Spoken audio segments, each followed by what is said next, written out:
ಇನ್ನು ಟಿವಿ9 ಒಂದು big impact ಏನಂತ ಹೇಳಿದ್ರೆ ಚಾಮರಾಜನಗರದಲ್ಲಿ ಒಂದು ಸಮಸ್ಯೆ ಇತ್ತು. ಆ ಸಮಸ್ಯೆಯನ್ನ ಟಿವಿ9 ಬೆತ್ತರಿಸಿತ್ತು. ಅದೇನಂತ ಹೇಳಿದ್ರೆ ರೋಗಿಗಳನ್ನ ಆಸ್ಪತ್ರೆಗೆ ಸಾಗಿಸೋದಕ್ಕೆ ಸರಿಯಾದಂತ ವ್ಯವಸ್ಥೆ ಇರಲಿಲ್ಲ. ಒಬ್ಬ ರೋಗಿಯನ್ನ ಡೋಲಿಯಲ್ಲಿ ಹೊತ್ಕೊಂಡು ಹೋಗಿದ್ರು. ಸೊ ಅದಾದ ನಂತರ ಟಿವಿ9 ನಲ್ಲಿ ಏನು ವರದಿ ಪ್ರಸಾರ ಆಯಿತು, ಎಚ್ಚೆತ್ತುಕೊಂಡಿದೆ ಜಿಲ್ಲಾಡಳಿತ, ಒಂದು ಆಂಬ್ಯುಲೆನ್ಸ್ ವ್ಯವಸ್ಥೆಯನ್ನ ಮಾಡಿದೆ ಕೊನೆಗೆ. ಸೊ ರೋಗಿಗಳನ್ನ ಆಸ್ಪತ್ರೆಗೆ ಸಾಗಿಸೋದಕ್ಕೆ ಏನು ಡೋಲಿಯ ವ್ಯವಸ್ಥೆ ಇತ್ತು ಅದನ್ನು ಬದಲಿಸಿ ಈಗ ಆಂಬ್ಯುಲೆನ್ಸ್ನ ವ್ಯವಸ್ಥೆಯನ್ನು ಮಾಡಿಕೊಟ್ಟಿದ್ದಾರೆ.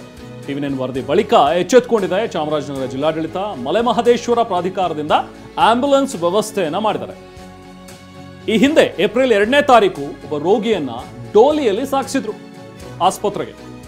ಸುಮಾರು 1-1.5 ಕಿಲೋಮೀಟರ್ ಅಷ್ಟು ದೂರ ಡೋಲಿಯಲ್ಲಿ ಹೊತ್ಕೊಂಡು ಹೋಗಿದ್ರು. ನೋಡಿ ಆ ಒಂದು ದೃಶ್ಯಗಳು. ಬೇರೆ ಏನು ವ್ಯವಸ್ಥೆ ಇರಲಿಲ್ಲ ಆ ಜಾಗದಲ್ಲಿ ಕರ್ಕೊಂಡು ಹೋಗೋದಕ್ಕೆ. ಸೊ ಹಾಗಾಗಿ ಡೋಲಿ ವ್ಯವಸ್ಥೆನ ಮಾಡಿಕೊಂಡು ನೋಡಿ, ಒಂದು 4 ಜನ ಪಾಪ ಆ ರೋಗಿಯನ್ನು ಆ ಡೋಲಿಯಲ್ಲಿ ಕೂರಿಸ್ಕೊಂಡು, ಆ ಡೋಲಿ ಕೂಡ ಏನು ಅವರೇ ಮಾಡ್ಕೊಂಡಿರೋದು, ಒಂದು ಕಟ್ಟಿಗೆ, ಆ ಕಟ್ಟಿಗೆಗೆ ಒಂದು ಬಟ್ಟೆಯನ್ನು ಕಟ್ಕೊಂಡು ಅದರೊಳಗಡೆ ಕೂರಿಸ್ಕೊಂಡು ಪಾಪ ಕರ್ಕೊಂಡು ಹೋಗಿದ್ರು. ನೋಡಿ ಈಗ ಟಿವಿ9 ವರದಿಯ ಒಂದು ಬಿಗ್ ಇಂಪ್ಯಾಕ್ಟ್, ಒಂದು ಆ್ಯಂಬುಲೆನ್ಸ್ ಬಂದಿದೆ ಈಗ. ಸೊ ಅಲ್ಲಿನ ಜನ ಸಹಜವಾಗಿ ಟಿವಿ9ಗೆ ಧನ್ಯವಾದವನ್ನು ಹೇಳ್ತಾ ಇದ್ದಾರೆ.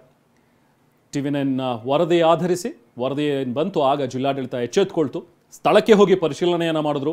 ಸೊ ಏನು ಸಮಸ್ಯೆ ಇದೆ, ಯಾಕೆ ಅಲ್ಲಿ ಇದುವರೆಗೂ ಕೂಡ ಈ ಥರದ ವ್ಯವಸ್ಥೆ ಇಲ್ಲ ಅಂಥೇಳಿ ನೋಡಿ ಕೊನೆಗೂ ಒಂದು ವ್ಯವಸ್ಥೆಯನ್ನು ಮಾಡಿದ್ದಾರೆ. 18 ಲಕ್ಷ ವೆಚ್ಚದಲ್ಲಿ ಒಂದು 4 ವೀಲ್ ಡ್ರೈವ್ ಆ್ಯಂಬುಲೆನ್ಸನ್ನು ಈಗ ಅಲ್ಲಿ ಮಾಡಿದ್ದಾರೆ. ಇನ್ಫ್ಯಾಕ್ಟ್ ಆ ಜಾಗಕ್ಕೆ 4 ವೀಲ್ ಡ್ರೈವೇ ಬೇಕು, ಯಾಕಂದರೆ ಅದನ್ನು ನಾರ್ಮಲ್ ಆಗಿರುವಂಥ ಗಾಡಿಗಳು ಹೋಗೋದಕ್ಕಾಗೋದಿಲ್ಲ, ಫೋರ್ಸ್ನ ಒಂದು ವೆಹಿಕಲ್. ಸೊ 4 ವೀಲ್ ಡ್ರೈವ್ ಆಗಿರೋದ್ರಿಂದ ಆ ಗುಡ್ಡಗಾಡು ಪ್ರದೇಶ, ಸೊ ಸರಾಗವಾಗಿ ರೋಗಿಗಳನ್ನು ಕರ್ಕೊಂಡು ಹೋಗ್ಬೋದು ಅಂತ ವ್ಯವಸ್ಥೆ ಮಾಡಿದ್ದಾರೆ. ಇಲ್ಲಿ ನಮ್ಮ ಮಲೆಮಹದೇಶ್ವರ ಗ್ರಾಮ ಪಂಚಾಯತಿ ವ್ಯಾಪ್ತಿಯಲ್ಲಿ ಸಾಕಷ್ಟು ಹಾಡಿ ಜನರು ತುಂಬ ಸಂಕಷ್ಟ ಇದೆ. ಇಲ್ಲಿಗೆ ಸಾರಿಗೆ ವ್ಯವಸ್ಥೆ ಸಾಕಷ್ಟು ಸಮಸ್ಯೆ ಇದೆ. ಕಳೆದ ನಾವು 1 ವರ್ಷದಿಂದ ನೋಡಿದ್ವಿ, ಇಲ್ಲಿ ಪಾಪ ಅವ್ರಿಗೆ ಆರೋಗ್ಯದ ಏನಾದ್ರು ತೊಂದರೆ ಆದರೆ, ಮಧ್ಯರಾತ್ರಿಯಲ್ಲಿ ತೊಂದರೆ ಆದರೆ ಆರೋಗ್ಯದ ವಿಷಯವಾಗಿ ಅವ್ರನ್ನ ಈಗ ಡೋಲಿ ಕಟ್ಕೊಂಡು ಬಂದಿರತಕ್ಕಂಥ ವಿಷಯ ನಮ್ಮ ಗಮನಕ್ಕೆ ಬಂತು.